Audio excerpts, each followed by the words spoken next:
Hello student, welcome to my channel. আগের দিন আমরা volume of lung, capacity of lung এগুলোর ভিডিও পড়েছি। আজকে আমরা যে জিনিসটায় ঢুকবো সেটা হচ্ছে কিভাবে আমাদের গ্যাসিয়াস এক্সচেঞ্জটা অ্যাকচুয়ালি হচ্ছে বডিতে, সেটা আমরা ডিটেলস পড়বো। তো আগের দিন যা যা আমি বলেছিলাম তার মধ্যে না একটা ছোট্ট জিনিস অ্যাকচুয়ালি আমি মিস করে গেছি, দ্যাট ইজ আওয়ার পালমোনারি ভেন্টিলেশনে। মানে পালমোনারি ভেন্টিলেশন বলতে কি, বা পালমোনারি ভেন্টিলেশনটা আমরা কিভাবে ক্যালকুলেট করব। ওকে, পালমোনারি ভেন্টিলেশন। আচ্ছা, পালমোনারি ভেন্টিলেশন মানে কি বোঝাচ্ছে? পালমোনারি মানে আমরা জানি লাংয়ের ভেতরে কনস্ট্যান্ট ইনহেল হচ্ছে, এক্সহেল হচ্ছে, সেই সব ব্যাপারটা। এবং ভেন্টিলেশন ভেন্টিলেশনের আন্ডার আমরা জানি ইনহেল, এক্সহেল, আর পালমোনারি মানে লাং। তার মানে আমরা এটা জানি যে আমাদের যে 1 মিনিটে কতবার ইনহেল এক্সহেল হয়, এটা কিন্তু 12 to 16 টাইমস হয়। ওকে, 16 টাইমস মানে 1 মিনিটে আমরা 12 বার এক্সপিরেশন করছি, 12 থেকে 16 বার এক্সপিরেশন করছি, 12 থেকে 16 বার ইনহেলেশন করছি। ওকে, তো মানে টোটাল ভেন্টিলেশনটাই কিন্তু 12 থেকে 16 বার হচ্ছে। এটা মাথায় রাখতে হবে। এটা কিন্তু এমসিকিউ নিটে আসার চান্স খুবই থাকে, পিওয়াইকিউজেও তোমরা অনেক পাবে। ঠিক আছে, তাহলে ভেন্টিলেশন হচ্ছে 12 থেকে 12, অর্থাৎ যে ভলিউমই আমি ব্রিথ করি না কেন সেটা আমি 1 মিনিটে 12 থেকে 16 বার ব্রিথ করব। ওকে, এবার আমি বলি, এই কথাটা আমি কালকেই বলেছি যে নর্মাল ব্রিদিংয়ে যে পরিমাণ অ্যামাউন্ট গ্যাসিয়াস ইনহেল হচ্ছে, এক্সহেল হচ্ছে, সেটা কিন্তু টাইডাল ভলিউম, অর্থাৎ টিভি। টাইডাল ভলিউম কত? 500 ml। এটা আশা করি সবার মনে আছে। তাহলে আমাদের যদি টোটাল ক্যালকুলেট আমরা করি, তাহলে এখানে সব মিলিয়ে আসবে 6000 থেকে 8000 ml। এই যে অ্যামাউন্টটা এসছে, এই অ্যামাউন্টটাই হচ্ছে আমাদের পালমোনারি ভেন্টিলেশন। এইখানে যে অ্যামাউন্টটা আমি বললাম এটাই আমাদের পালমোনারি ভেন্টিলেশন, অর্থাৎ রেট অফ ভেন্টিলেশন, যেটা হচ্ছে আমাদের 12 to 16 টাইমস, আর অ্যামাউন্ট অফ ভলিউম হচ্ছে সেটা হচ্ছে আমাদের টাইডাল ভলিউম। ওকে, এবার আমরা আজকের যে টপিকটায় ঢুকবো সেটা হচ্ছে আমাদের এক্সচেঞ্জ অফ গ্যাসেস। ওকে, মানে গ্যাস কিভাবে এক্সচেঞ্জ হচ্ছে, এক্সচেঞ্জ অফ গ্যাসেস। গ্যাসেস মানে কি, এটা এবার আমার প্রশ্ন হচ্ছে কোন কোন গ্যাস এক্সচেঞ্জ হয়? সবাই জানে O2 হবে অ্যান্ড CO2 হবে। ঠিক আছে, এবার কথাটা হচ্ছে আমি ইনহেলেশন মানে ইন্সপিরেশন এবং এক্সপিরেশনের প্রসিডিওরের সময় কিন্তু অনেকগুলো কথা বলেছিলাম, যে আমাদের ইন্সপিরেশন কখন হবে? যখন ভেতরের প্রেশারটা কম হবে, বাইরের প্রেশারটা বেশি হবে। প্রেশারটা ভেতরে কম বাইরে বেশি হওয়ার জন্য বাইরে থেকে এয়ারটা ভেতরে যাবে। আর এটা কখন হয়? যখন ভেতরের ভলিউমটা বাড়িয়ে দিয়ে আমরা প্রেশারটা কমিয়ে দিচ্ছি তখন। আর ঠিক ভাইস ভার্সা, অর্থাৎ যখন ভেতরের প্রেশারটা বেশি হবে তখন ভেতর থেকে এয়ারটা কিন্তু বাইরে বেরিয়ে আসবে। ঠিক আছে, এটা কিন্তু আমরা খুব খুব ভালো করে ইন্সপিরেশন এক্সপ্রেশনের সময় আমি বলেছিলাম যে কিভাবে ইন্টারকোস্টাল মাসেলগুলো তার ভেতরে কাজ করছে, ডায়াফ্রাম কাজ করছে, এভরিথিং। ওকে, তাহলে এক্সচেঞ্জ অফ গ্যাসিয়াসের ভেতরে আমরা সবার আগে এবার কিছু ডায়াগ্রাম আমি ড্র করব। যেমন সবার আগে ডায়াগ্রামটা হচ্ছে এটা। আচ্ছা, এরকম স্যাক লাইক জিনিস আমরা কি বলেছিলাম? অ্যালভিওলাই, অর্থাৎ অ্যালভিওলাইতে আমাদের গ্যাসিয়াস এক্সচেঞ্জ ঘটছে। ওকে, এবার আমি একটা ছোট্ট বক্স বানাবো যেটাকে মাধ্যমে আমি হার্টকে ডিনোট করব।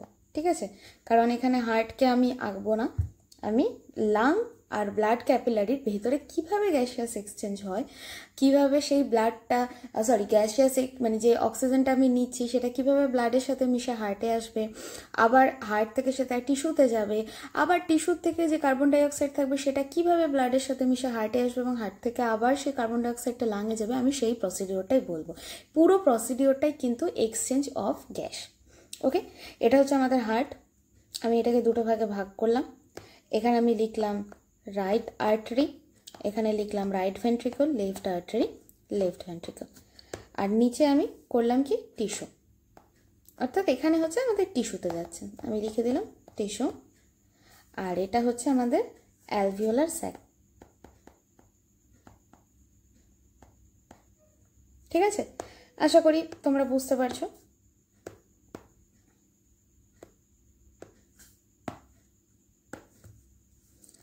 এটা হচ্ছে আমাদের অ্যালভিওলাই, ঠিক আছে। আর এখানে আছে হচ্ছে আমাদের টিস্যু, আর দিস ইজ আওয়ার হার্ট, ঠিক আছে।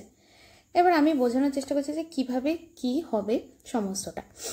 সবার প্রথমে যে প্রসিডিওরটা ফলো করা হয় সেটা হচ্ছে, দেখো, বাইরের থেকে আমরা কি নিচ্ছি, ওটু নিচ্ছি, ঠিক আছে। বাইরের থেকে ওটু নিচ্ছি, সেই ওটু আমাদের ট্র্যাকিয়া, ব্রঙ্কাস সব কিছু হয়ে আমাদের লাংয়ের মধ্যে যখন যাবে, সেখানে গিয়ে সেটা কোথায় যাবে, অ্যালভিওলাইতে যাবে, ঠিক আছে। এই যে আমাদের অ্যালভিওলাইতে ওটু ঢুকলো, ঠিক আছে। এবার সেই ওটুটা কোনোভাবে ব্লাডের সাথে মিশে আমাদের হার্টে যাবে, সেই হার্ট থেকে সেই ওটু আবার ব্লাডের সাথে মিশে টিস্যুতে যাবে। এবার আমরা কিছু হার্টের পার্টগুলো দেখব, অর্থাৎ হার্টের কোথা থেকে কি ধরনের ক্যাপিলারিজ বেরিয়েছে, মানে সরি নট ক্যাপিলারিজ, কী কী ভেসেল বেরিয়েছে। আমরা জানি রাইট আর্টারির থেকে আমাদের সুপিরিয়ার ভেনা কেভা আছে এবং ইনফেরিয়ার ভেনা কাভা আছে। এগুলো কিন্তু আমরা ছোটোবেলায় পড়েছি, যদি কারোর মনে নাও থাকে কোনো প্রবলেম নেই, কারণ পরে যখন বডি ফ্লুইড চ্যাপ্টার আসবে সেখানে কি এগুলো আমরা আবার ডিটেলস বলবো, হার্ট আবার নতুন করে পড়তে হবে আমাদের। তাহলে কি superior vena cava, inferior vena cava. Right ventricle থেকে কি বেরোচ্ছে আমাদের বেরোচ্ছে পালমোনারি আর্টারি, ঠিক আছে, পালমোনারি আর্টারি। এবার লেফট আর্টারিতে কি থাকছে, লেফট আর্টারিতে থাকে 4টে পালমোনারি ভেইন। এটা কিন্তু জাস্ট বেসিক স্কিমেটিক ডায়াগ্রাম, কোনো রিয়েল হার্ট নয়, আমরা সবাই জানি রিয়েল হার্ট ডিফারেন্ট হয়। আর এখান থেকে বেরোচ্ছে আমাদের অ্যাওটা। এবার আমরা জানি কি রাইট সাইড সবসময় ডিঅক্সিজেনেটেড ব্লাড নেবে, লেফট সাইড সবসময় অক্সিজেনেটেড ব্লাড নেবে, ঠিক আছে। তাহলে কি বললাম, আমাদের রাইট সাইড সবসময় ডিঅক্সিজেনেটেড ব্লাড নিচ্ছে, লেফট সাইড সবসময় অক্সিজেনেটেড ব্লাড নিচ্ছে। বেশ, তাহলে ওপর থেকে আমাদের এই জায়গাটার থেকে যদি আমরা মানে একটা কি বলবো, একটা অ্যানাস্টোমোসিস করে বার করার চেষ্টা করি বা কিছু করি, ঠিক আছে। আমি এত ডিটেলস বা এত টাফ ল্যাঙ্গুয়েজে যাব না, আমি বেসিকভাবে বলছি একদম। দেখো, সবার আগে হচ্ছে এই যে ওটু হলো, এই ওটু অ্যালভিওলার স্যাকে আসলো, ঠিক আছে। এবার ওটু মানে কি, ওটু যখন আসছে, ওটু ব্লাডে মিশবে মানে অক্সিজেনেটেড ব্লাড হবে সেটা, ঠিক আছে। তাহলে এই যে 4টে আমাদের পালমোনারি, এটা আমরা কি বলেছি, পালমোনারি ভেইন, ওকে। এই যে 4টে পালমোনারি ভেইন আছে, এই 4টে পালমোনারি ভেইন আমি ধরে নিলাম, এরা 4টে আমি মেনশন করছি, বাট আমি একটাকে এইভাবে দেখাচ্ছি।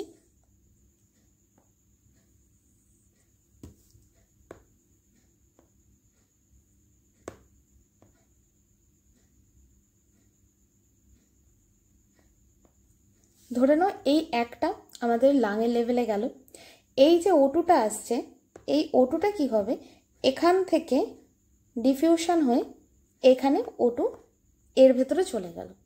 মানে কি না, আমরা ডিফিউশন মেমব্রেন আগে পড়েছিলাম, স্কোয়ামাস এপিথেলিয়াম, বেসমেন্ট মেমব্রেন সব কিছু নিয়ে। এই ওটুটা কিন্তু আমাদের এই পালমোনারি ভেইনের ভেতরে এন্টার করলো। পালমোনারি ভেইনে এন্টার করার পর পালমোনারি ভেইন থেকে সেই ওটু কোথায় আসলো, আমাদের লেফট আর্ট্রিওলে আসলো। লেফট আর্ট্রিয়াল থেকে সেটা গেল লেফট ভেন্ট্রিকেল, লেফট ভেন্ট্রিকেলে আমরা এটার নাম কি দিয়েছি, অ্যাওটা। অ্যাওটা হয়ে এটা কোথায় যাবে, অ্যাওটার ভেতর থেকে এটা বেরোবে, বেরিয়ে কিন্তু এই অ্যাওটার মারফত এটা যাবে টিস্যুতে। টিস্যুতে গেল, টিস্যু থেকে কি হচ্ছে, এখান থেকে যে ওটুটা নিয়ে এসছে ও ক্যারি করে, অর্থাৎ এ তো পুরো অক্সিজেনেটেড ব্লাড ক্যারি করছে, সে অক্সিজেনেটেড ব্লাডটা ও টিস্যুতে ছেড়ে দেবে, ঠিক আছে, বোঝা গেল। এবার কি আমরা জানি টিস্যুতে তৈরি হবে যেটা, সেটা হচ্ছে আমাদের CO2 টিস্যুতে তৈরি হচ্ছে, টিস্যুতে তৈরি হবে CO2। এবার এই CO2কে তো ক্যারি করতে হবে, CO2 কি হবে, CO2 কিন্তু আমাদের এই যে সুপিরিয়ার এবং ইনফেরিয়ার ভেনা কাভা ছিল, এইখান থেকে এই পুরো ভেনা কাভা আমাদের এখানে এসে অলমোস্ট একটা, এটা এখানে কিন্তু কানেক্ট হয় এরকম ব্যাপারটা নয়, এখানে জাস্ট আমি বোঝানোর জন্য আঁকছি। এই যে CO2 থাকছে, এই CO2 এবার এই যে ব্লাডের মানে সুপিরিয়ার এবং ইনফেরিয়ার ভেনা কাভা যে তার ভেতরে ডিফিউশন হচ্ছে, ডিফিউশন হয় এখান থেকে যেটা যাবে, এই কিন্তু ক্যারি করেছে অক্সিজেনেটেড ব্লাড, কারণ উপর থেকে অক্সিজেন নিয়ে এসছে, অক্সিজেনেটেড ব্লাড। এ কিন্তু এবার ক্যারি করছে ডিঅক্সিজেনেটেড ব্লাড, কারণ এখানে কি আছে, CO2 আছে, ডিঅক্সিজেনেটেড ব্লাড। এবার এটা গেল, সেটা ঢুকলো আমাদের রাইট অ্যাট্রিয়ামে, সেখান থেকে গেল রাইট ভেন্ট্রিকাল। এবার এই রাইট ভেন্ট্রিকালের আমাদের এটার নাম আমরা দিয়েছিলাম কি পালমোনারি আর্টারি।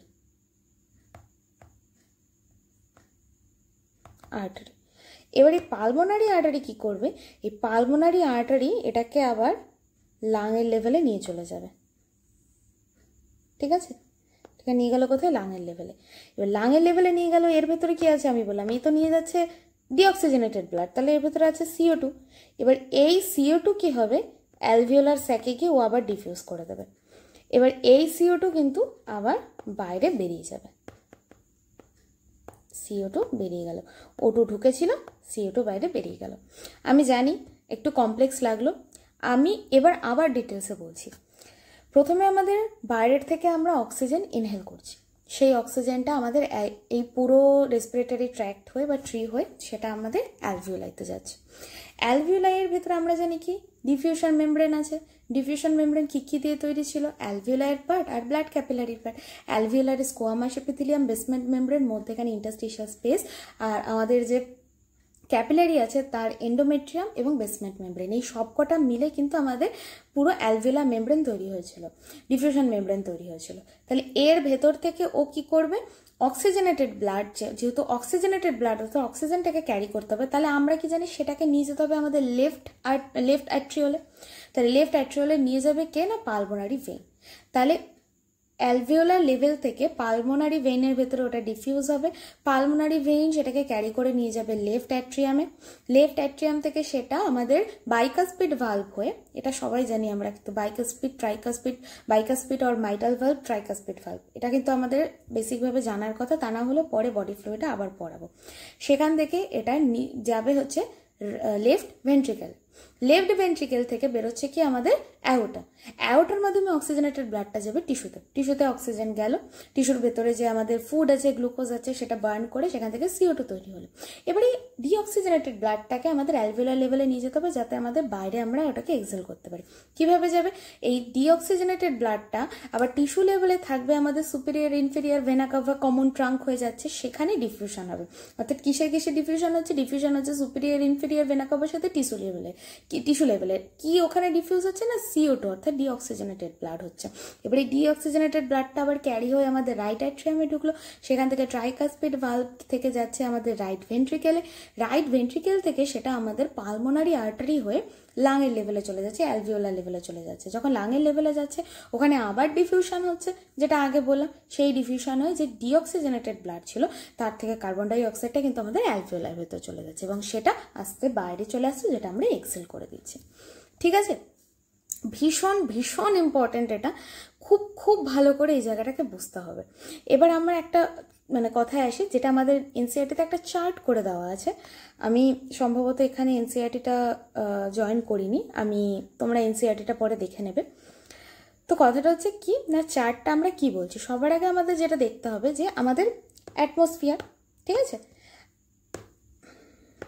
আমাদের অ্যাটমসফিয়ারে কি আছে, অ্যাটমসফিয়ারে কিন্তু অক্সিজেনও থাকে, কার্বন ডাই অক্সাইডও থাকে। ঠিক আছে, এবার যে ব্যাপারটা হবে, যেটা আমি প্রেশারের খেলাটা বললাম, যে প্রেশার বাড়ছে কিংবা কমছে, তার ফলে যেখানে বেশি প্রেশার আছে, যেখানে কম প্রেশার আছে, সেখানেই গ্যাসটা যাবে। তা অ্যাটমসফিয়ারের আমরা জানি অ্যাটমসফিয়ারের কমন প্রেশার আছে 760 mmHg, এটা আমরা সবাই জানি। কিন্তু যখন আমাদের ওখানে অক্সিজেনের আমার প্রেশারটা দেখতে হবে, অ্যাটমসফিয়ারে কিন্তু অক্সিজেনের প্রেশার থাকে 159 mmHg, আর আমাদের CO2 থাকে 0.3 mmHg। ঠিক আছে, এবার এখান থেকে যখন ভেতরে যাচ্ছে, এই যে অক্সিজেন ভেতরে গেল, যখন ভেতরে গেল, এবার তোমরা চিন্তা করো, বাইরে বেশি আছে ভেতরে কম আছে বলি তো ইনহেল হবে। ভেতরে যখন অ্যালভিওলার পার্টে যাচ্ছে তখন অক্সিজেনের প্রেশার হচ্ছে 104, আর কার্বন ডাই অক্সাইডের ওখানে প্রেশার হচ্ছে কিন্তু আমাদের 40। ঠিক আছে, অক্সিজেন কত বললাম আমরা, 104, আর কার্বন ডাই অক্সাইড হচ্ছে 40। ঠিক আছে, এবার আমি পুরো পরেরটা বলছি, আগে আমি অক্সিজেনের রুটটা পুরো বলে নিই। এবার অক্সিজেন যখন অক্সিজেনেটেড ব্লাড হচ্ছে, অক্সিজেনেটেড ব্লাডে আমাদের অক্সিজেন থাকবে 95 mmHg। ঠিক আছে, এবার অক্সিজেনেটেড ব্লাড গেল, পুরো অক্সিজেনেটেড ব্লাডটাকে ক্যারি করে আমাদের নিয়ে যাচ্ছে টিস্যুতে যখন যাচ্ছে যখন, তখন কিন্তু টিস্যুতে যাওয়া অবধিও আমাদের যে অক্সিজেনেটেড ব্লাড থাকছে তাতেও সেম। এবার যদি আমি টিস্যু কন্টেন্টে যাই, টিস্যু কন্টেন্টে গিয়ে আমাদের অক্সিজেনের হচ্ছে 40 mmHg। এবার তোমাদের মনে হবে যে টিস্যু থেকে কেন কমলো, অক্সিজেনেটেড নিয়ে গেল 95। ভালো করে বোঝো, অক্সিজেনেটেড নিয়ে যাচ্ছে 95 mmHg প্রেশার ঠিকই, কিন্তু টিস্যু থেকে কিন্তু অক্সিজেন ইউটিলাইজ হচ্ছে, তার জন্য কি হচ্ছে, ওখানে অক্সিজেনের অ্যামাউন্ট কমছে, তাই জন্য ওখানে অক্সিজেন কমে হয়ে গেল 40 mmHg। এবার আমার কথা হচ্ছে টিস্যুতে কি প্রডিউস হচ্ছে, টিস্যুতে কিন্তু প্রডিউস হচ্ছে কার্বন ডাই অক্সাইড। তাহলে এখানে যদি কার্বন ডাই অক্সাইডের প্রেশার আমরা দেখি, সেটা কিন্তু অক্সিজেনের থেকে বেশি হবে, দ্যাট ইজ 45 mmHg। এবার যেহেতু তৈরি হচ্ছে 45 mmHg প্রেশারে, সেম ডিঅক্সিজেনেটেড ব্লাড যেটা যাবে তার ক্ষেত্রেও কিন্তু আমাদের CO2 থাকবে 45 mmHg। ঠিক আছে, সেম এটা। এবার যখন এইটাই পুরোটা যাবে, যখন অ্যালভিওলাই লেভেলে যাচ্ছে তখন গিয়ে কিছুটা কমে যাচ্ছে 40 mmHg, আর বাইরে কিন্তু আরও কম 0.3 mmHg। আমি জানি এখানে একটু তোমাদের কমপ্লেক্স লেগেছে, আমি এখানে যেটা করব সেটা হচ্ছে চার্টে ভাগ করব। ঠিক আছে, ধরো